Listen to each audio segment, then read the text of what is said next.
Thank you. Good evening, everyone. Welcome to the Wareham Planning Board, July 25th, 2022. Open the meeting with the roll call. Sherry Crook? Here. Mike Baptiste? Here. Sam Corbett? Here. Carl Schultz? Here. The chair is here, and from what I understand, Jane Gleason is with us. There you are. Hello, Jane. So we have a full board. We'll dive right into it. Preliminary business, case 17-22, 65, 69, 73, and 77 Minot Ave, A&R. Narrows Condominium Trust, care of Beaver Dam Property Management Company. Map 44, lots 1010A, 1010B, 1010C, and 1010D. Do we have a representative for the project? Please. Good, how are you?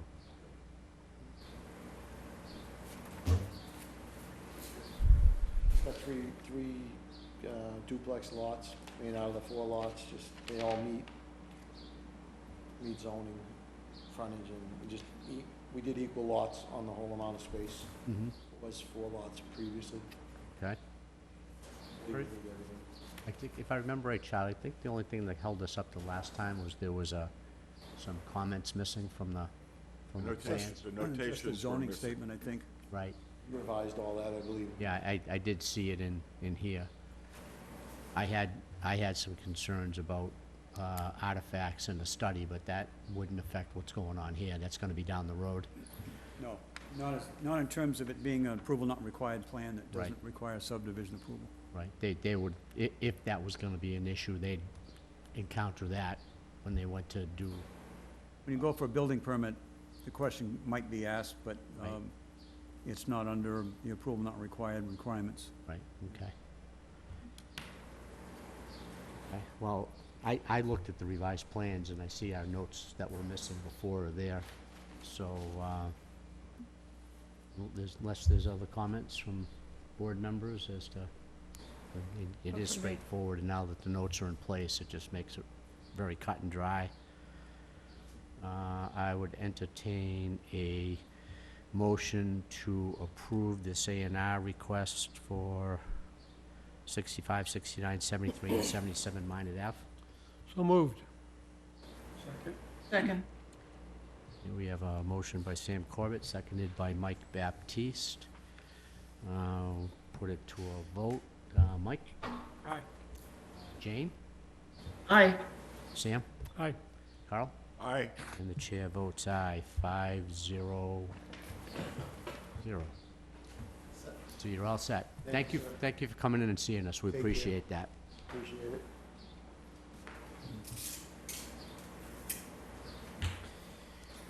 Case 18-22. Does that need to be signed? What if we don't want to? Sorry? What if we don't want to? No,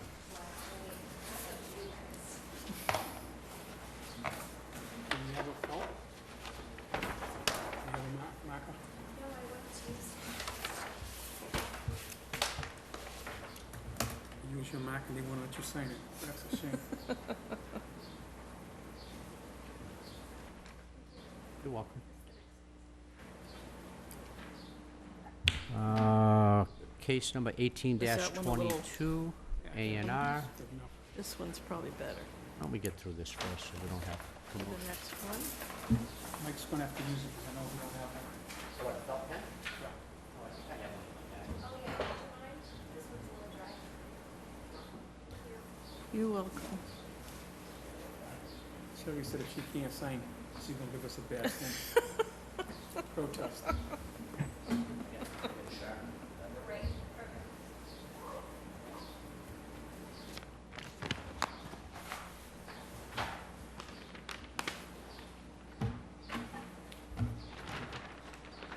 Right, perfect. I'll just come over there.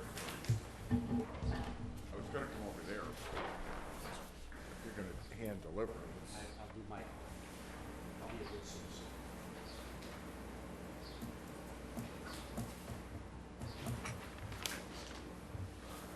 sir.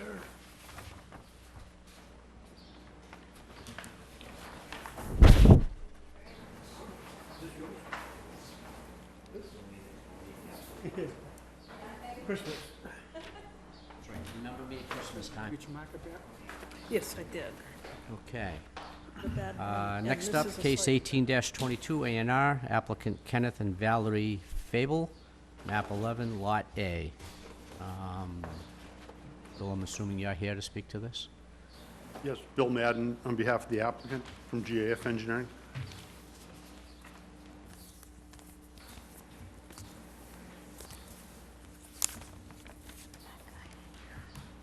Let her rip. Okay, this is a parcel of land that we've been asked by the applicant to divide into 13 little parcels. It's on 15th Street. Purpose of the plan was to create these little parcels for potential conveyances to the people that live across the street from these parcels. So what they asked us to do is essentially divide them up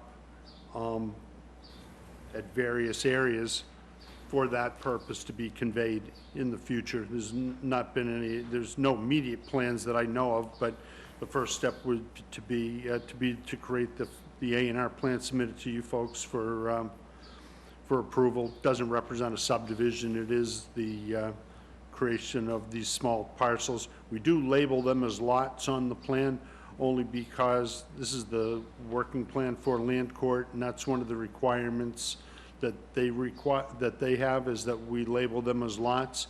We noted on the drawing and on the cover letter that although they're labeled as lots, they are considered parcels under the bylaw, not considered building lots in any respect, with the purpose to be conveyed to the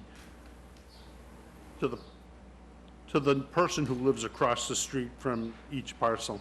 That's pretty much it. They range in size, I don't know, 900 square feet to 3,500, 4,000, not quite 3,500, I guess 3,800 is one of the largest ones. That's essentially it. They front on 15th Street, and that's on the Muddy Cove portion of Wareham. That's pretty much it. So these aren't intended to be buildable at any time in the future.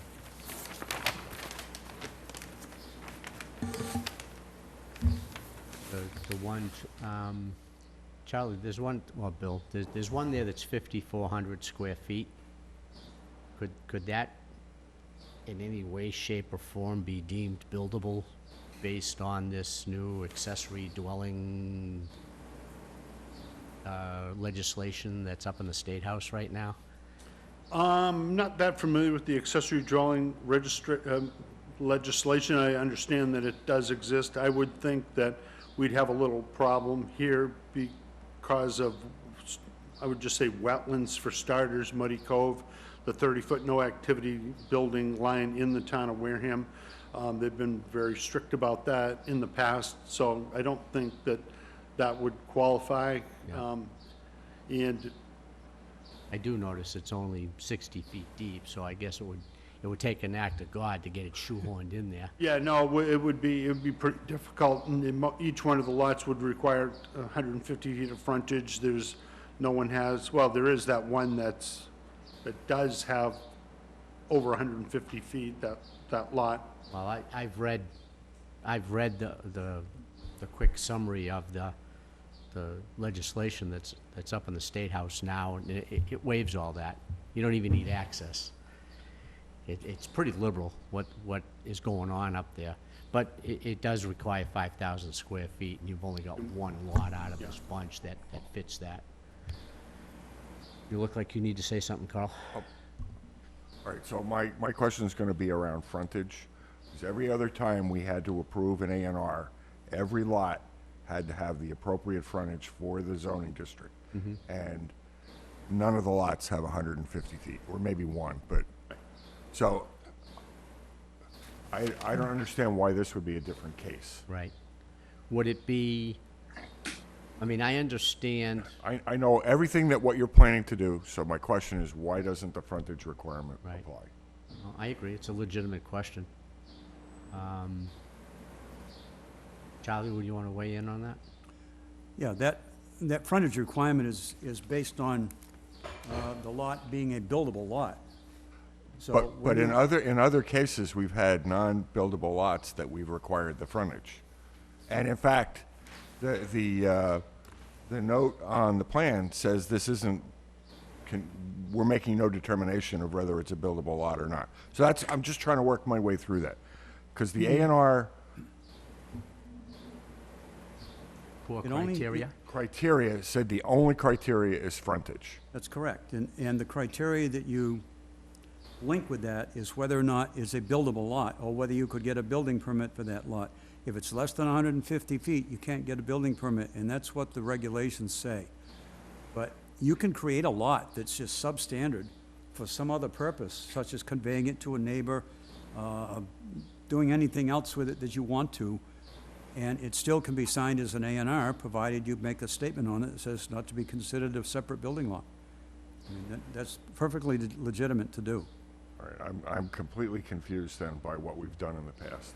I understand what you're saying. I don't understand how we, I can't think of the cases that you're talking about, Carl, but clearly, you could have a lot that's 150 feet, but if somebody says it's not to be considered a separate building lot, it's perhaps for other purposes.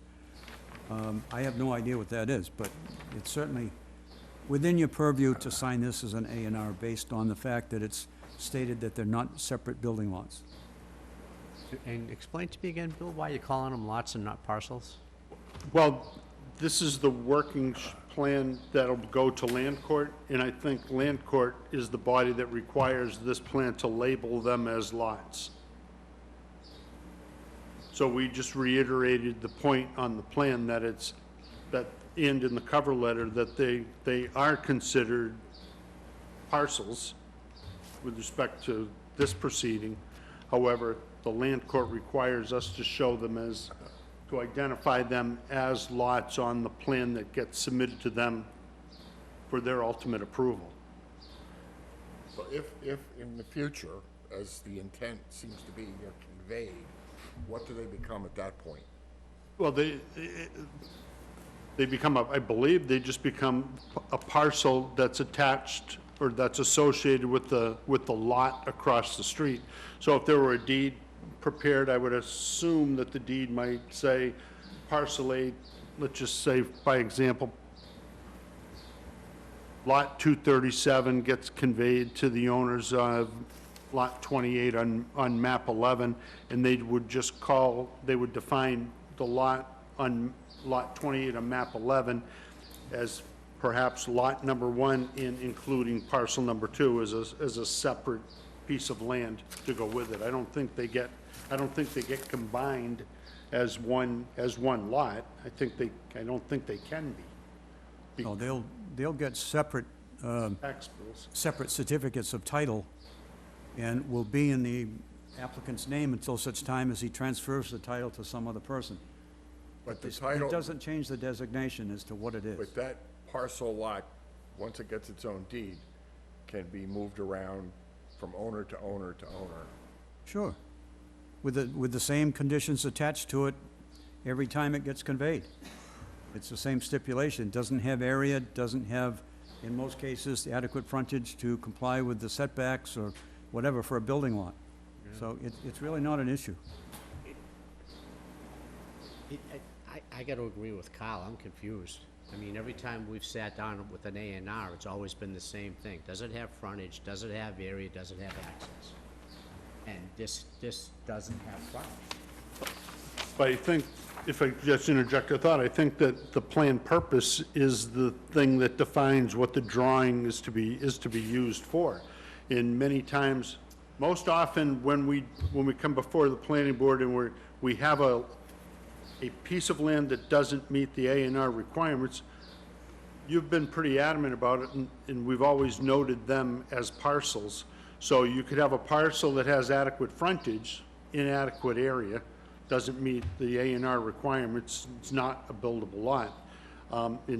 And I think that might be the distinction, is that when we do come before you with a parcel, it's labeled as a parcel so that there's a distinction between a building lot and a lot, and And that's what I'm having a problem with, is why it doesn't say parcel.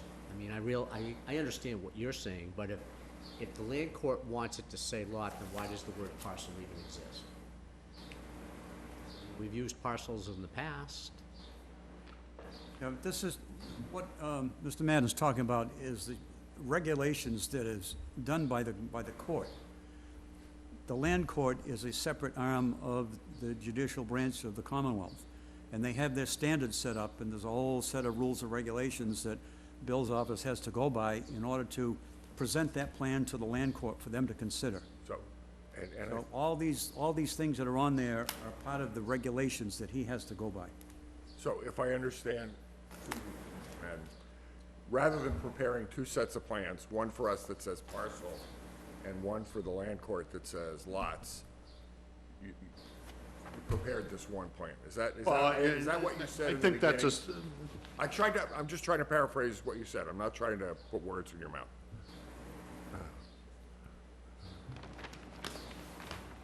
And I'm not trying to make a good do more work. No, that's fine, I understand completely, I can, I do understand.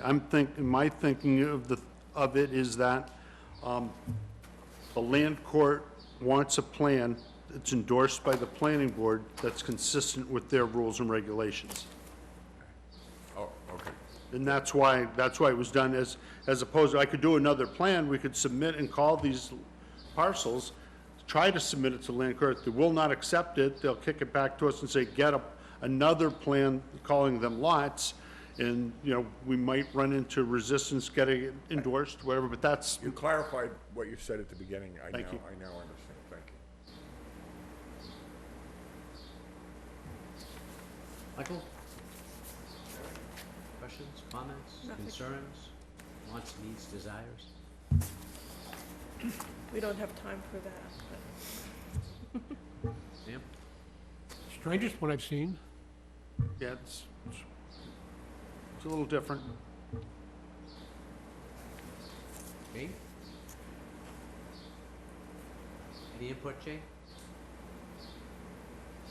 I did notice a couple of, I guess they could be called Scrivener's errors. At the bottom of the page, it lists the map and lot number and the owner, because on the drawing it's too small to have that information, but at the top two items on both columns, the lot number is, I think, incorrect. The one that says 1.A should be 1A, and the one that says 1A should be A1. So otherwise, I don't really have any comments. I understand what the intent is.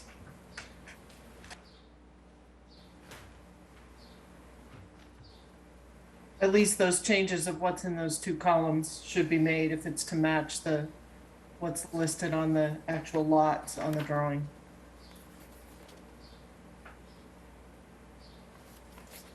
That's all I've got.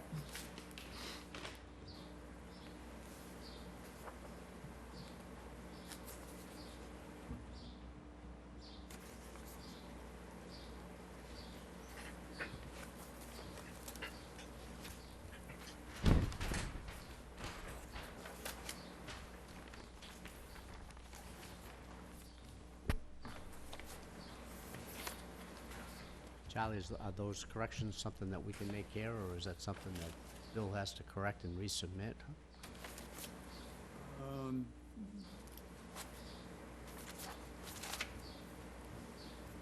Is that all it is a Scrivener's error on those two lot indications? That's what it appears to be.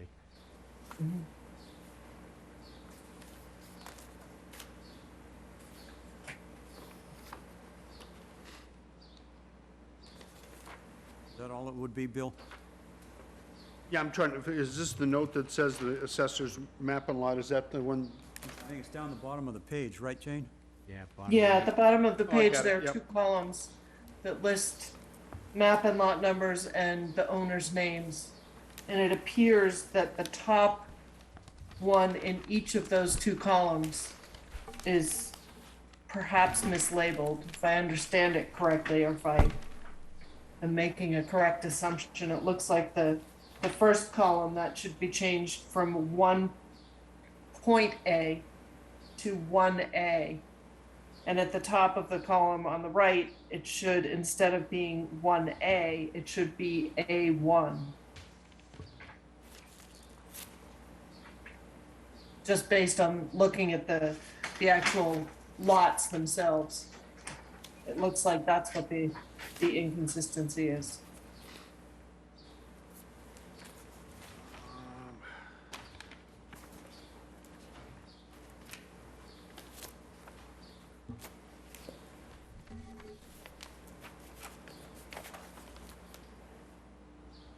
Are you still having trouble? You see where those are, Bill? I see where those are, I'm just looking on the plan itself for, Say, I'm trying to find it on the plan. I see myself. lot, One A is at the corner of. see that one there, Lot but 1A, It's at these the are the corner ones of that she was 15th and talking Main. about, the notation. But where's, 1.A. well, there's 1A right here, that's 1A. The other one is up but at the it says corner of A1. 15th and Ellis, Bill. Where was that? Well, 15th and so, Ellis, so lot, corner lot. on the drawing, lot 1A is adjacent to lot 2. So I'm assuming that the one at the top of the column on the left should actually be that lot 1A, because it's right before lot 2. And then in the column on the right, it looks like that 1A is actually this one that says A1, that's the one that's adjacent to the new lot that's got 169.79 feet of frontage that we were talking about. And on the drawing, that is actually listed as A1, and in the Across the column street. at the bottom of the page on the right is listed as 1A. So A1 versus 1A. So there's an inconsistency between the Yeah, notation it's on the just- drawing and the table. Yeah. The preference Yes, of, is correct. to have us revise it and resubmit, we're happy to do it. There's Yeah. no problem with that at all. It's a reasonable request in my Yeah. mind. I think just to keep paperwork straight, that'd probably be a good idea. Sure. And then it'll be an informality, just a simple vote. I'll do that, I'll correct that, have that plan corrected tomorrow, shipped over to the planning board, and we can move it forward at the next meeting. Okay, Okay. that sounds good. So I would entertain a vote to continue hearing notes. I would entertain a vote to continue the hearing for 18-22 A&R to the next regularly scheduled planning board meeting where the corrected plans with the notations noted can be reviewed and put forth to a vote to either approve or not approve the A&R.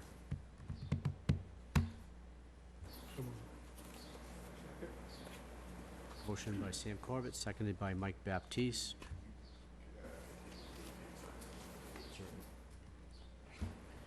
Date certain will be next regularly scheduled would be. The 9th, is it the 9th? 8th, 8th. so it'll be August 8th? August 8th. So, motion revisited to continue 18-22 to the meeting scheduled for August 8th. Still have a motion in a second. Motion second, yeah, I think we're, And we have a motion by Sam Corbett, seconded by Mike Baptiste. All in favor, Mike Baptiste? Aye. Sam Corbett? Aye. Carl Schultz? aye. Jane Gleason? Aye. Chair votes aye. We'll see you then. Okay, thanks very much. Thanks, Bill. See you. Thanks. Oh. Thank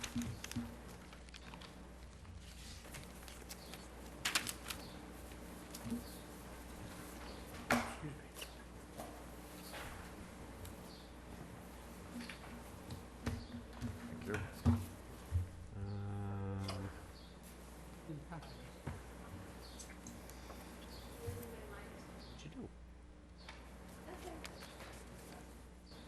fun of you, I promise. Okay.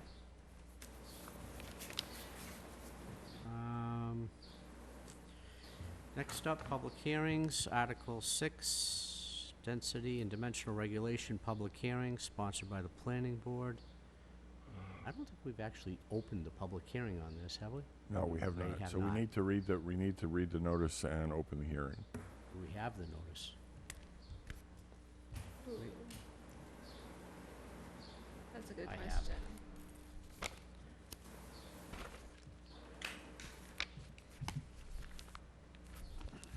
Monique, do you have the notice for that, Article 6? I can, let me find it. Okay.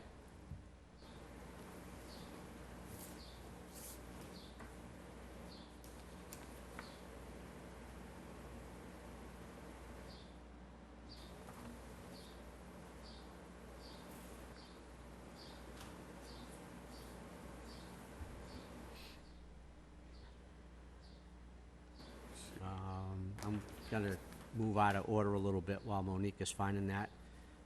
For anyone that was here for the continued public hearing for 91 and 101 Ferring Hill Road, site plan review, the applicant submitted a written request to continue the hearing till Monday, August 8th. I would entertain a motion from the board to accept that request and move this public hearing to August 8th. So moved. Second. Did you find it? I'm looking in the paper. Yeah, Did she you has it found right here. Oh, okay. Motion by Sam Corbett. I second. Oh, I'm sorry, seconded by Carl Schultz. All in favor? I don't think. God, I want you to vote. Mike Baptiste? Aye. Jane Gleason? Aye.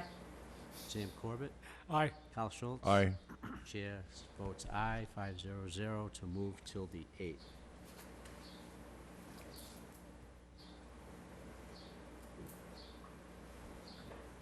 Okay, let's try this one again.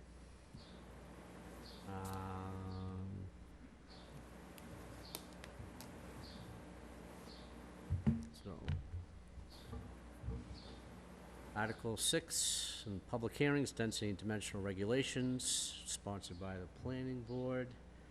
Notice of public hearing, the Wareham Planning Board will hold a hybrid public hearing on Monday, July 25th, 2022, at 6 PM in room 320 of the Wareham Multi-Service Center, 48 Marion Road, Wareham, Mass.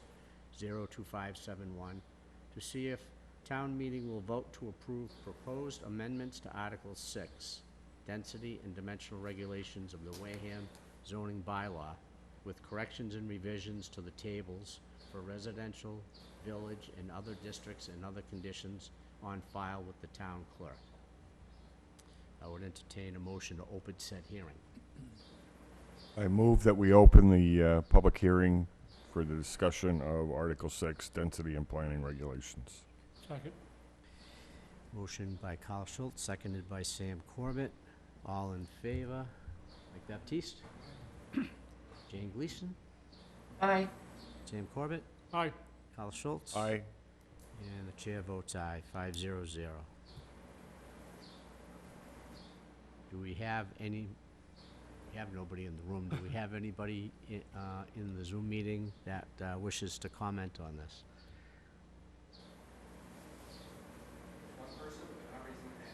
Okay, I guess we're not garnering a lot of excitement over the Article 6, Carl. Just read a statement of the intent, and then we can close the public hearing. Sure, go ahead. I mean, I- unless there's any discussion. Of course they did. Of course they did. Good, good, good. Okay, the person in the meeting that's raised their hand to comment, if you could please come forth and identify yourself. Hi, this is Nancy McHale. Hi Nancy, how are you? I'm doing okay. I understand the intent of moving some of the information from the bylaw into rules and regulation. And I think that's what you're talking about here. My question is going to be, how are you going to make sure that you don't have a lot of pushback with any of the public's, the perception that it's going from a bylaw that town meeting has to approve to a rules and regulation that can be changed at the whim of whatever planning board is seated at the time. So, and how would people know that those rules and regulations are being changed when they are changed? So those are just some of the things to think about. Not that I have any particular skin in the game at this point, but I understand what you're trying to do, and in many ways it makes a lot of sense. Ms. Gleason, do you want to speak to Ms. McHale, or I can, either way? Yeah, I would just like to point out that there's no intent of moving this from any single document to any other document. It's staying exactly where it is. It was just a matter of cleaning up the language in the current document so that it is a little bit more legible and usable. Nothing was moving from one place to another. So to follow on to that, Mr. Chairman, through you to the speaker, Ms. McHale, we did discuss making changes to Article 15 of the nature that you were discussing, and that's not currently on the table. But Article 6, as Ms. Gleason said, is just rewritten for clarification. Then I apologize. I have mixed up my article numbers and we'll move on from there. But when you get to 15, my comment still stands. Okay, thank Thanks, you so folks, much, Nancy. for all you're doing. It's important. Appreciate it. Okay, thank you. Mr. Chairman? Sir? Just as a point of clarification from Ms. McHale, this is the first step in the process that needs to go forward. A public hearing will then be put on the warrant with these changes, and it will go to town meeting. So there's no change there. The board is not doing something that does not go to town meeting to make these changes effective in the zoning bylaw. It's the same procedure, so there's nothing that is any different just because they happen to be small changes and notational changes. It has to go through the same step-by-step procedure. And like Jane and Kyle both said, there's no substantive changes to what was done here. It was just clarification and cleanup of language and tables. No one else to speak to this as far as the public is concerned? Kyle? Just one question to Ms. Gleason. You did meet with the zoning board and you resolved all their issues, correct? I have put together a response to their comments and put it in memo form. Yeah, which we got. We did I get that. honestly am not entirely certain of where that is and whether it has gone to the ZBA for their review. But I did respond to them. I did not do it by phone. I did it in a written document. So Monique Baldwin, planning staff. I did not submit the letter to the ZBA yet. It was my understanding that I wanted you guys to have an opportunity to read it and see if there were any changes that you had for the memo before it went out, so. So, Mr. Chairman, then my thought would be before we close the public hearing, we should afford the ZBA an opportunity to Your comment? to respond or acknowledge at least Ms. Gleason's comments. Yeah, I agree. So- Probably makes sense. So we'll continue the public hearing until such time that the ZBA, We have Comments to, it has on- to be date certain, so. I understand that. I'll pick a date. Oh, okay. Yeah. Okay. I haven't seen a preliminary list for August 8th. We're already adding to it. Is it already chock-filled with goodies or that we should be aware of? It's my understanding it's just gonna be the Article 15. Oh, I'm sorry, you were talking about the next regularly scheduled meeting? It's not bad, not bad at all. It's not bad. Not You bad You at would all. lie to me, right? No, I wouldn't. Okay. Just making sure. You got Ferring Hill need. Hill's moved Yeah, back. Ferring Hills, Ferring Hill is gonna chew up. This should be a quickie, though. It should, and I think what we Assuming- would do is, we assuming- would do this first. Right. Assuming that Conservation Commission is done with whatever they need to do At on Fearing Hill. Ferring Hill, right. I was just more concerned about this getting lost in the chalked up meeting. Okay, so I would entertain a motion to continue the public hearing on Article 6, Density and Dimensional Regulations, sponsored by the Planning Board, to the Planning Board meeting of August 8th. So moved. Second. Motion by Carl Schultz, seconded by Sam Corbett. All in favor? Mike Baptiste? Aye. Jane Gleason? Aye. Sam Corbett? Aye. Carl Schultz? Aye. And chair votes aye.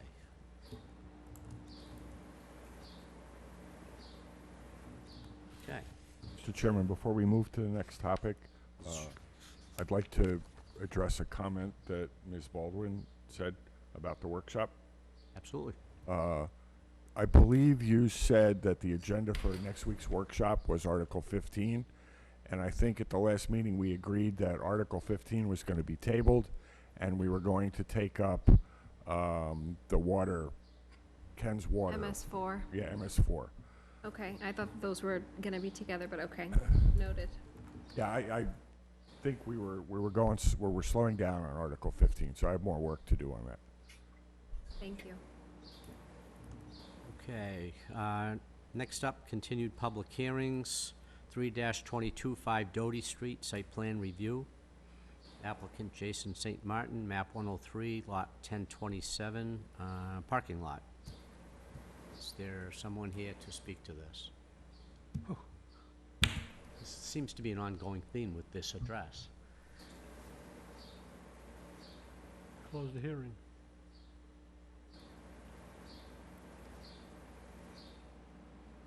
Can't believe they're not here. No. Charlie, were you,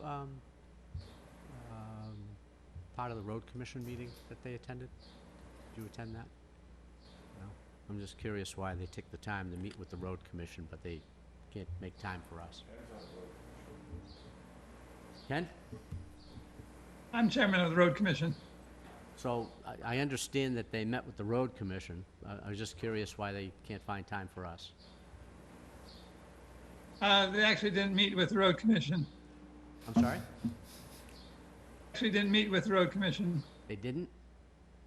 Okay, No, they just handed over information. okay. I got a little bit of that, which, the information that they supplied with the road commission wasn't part of our package. It was different information. That's why I was curious to talk to them tonight, to see what this was all about and why we don't have a copy of it as well. So nobody knows why they're not here tonight, then? No idea. I assume they would be here. Charlie, you're my guru. What's our options? Well, to be honest with you, I don't recall what the status of it was as of the last meeting. I did submit a final report which recommended approval of the plans with 3 conditions. And I don't know where it went from there, to be honest with you. If I remember correctly, they had not gone before Conservation. Conservation concerning the wetlands? Yeah, and we needed them to either file an RDA and NOI and get a notice from Conservation Commission of determination, is what I remember. They, Mr. Chair, they appeared before you guys a couple of weeks ago, I believe on July 11th. And immediately after that meeting, I sent a notice to Mr. Dave Bichette. And so, as far as I know, Dave and the applicant have been in, contact regarding conservation, but I can't tell you where they're not here. So But we don't but have. we haven't gotten a determination, Right, I right? was So we just couldn't gonna- vote on Correct. this tonight anyway. Yes. So at this point, we're still waiting for input from conservation. Correct. So, Mr. Chairman, I move that we continue 1782, what is it, not 1782. 3-22. 3-22, 5 Doty Street, site plan review to August 22nd. Second. Yep. Second. Ken, that doesn't pose a problem.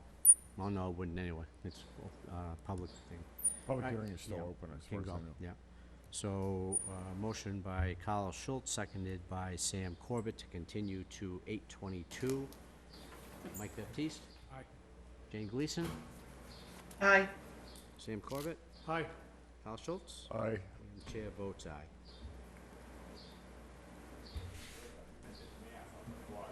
You did good job. Very proud of you. Other business. Do any of the board members have other business? Entertain a motion to adjourn. This is gonna be like a world record. Second.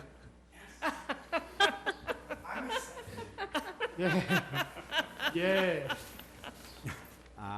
Motion to adjourn by Mike Baptiste, seconded by Sam Corbett. All in favor? Jerry, you get to vote on this. Aye. Baptiste? Aye. Sam Corbett? Aye. Aye. Carl Schultz? Aye. Jane Gleason says aye, aye, aye. Aye, aye, aye. Okay, thank you all very much.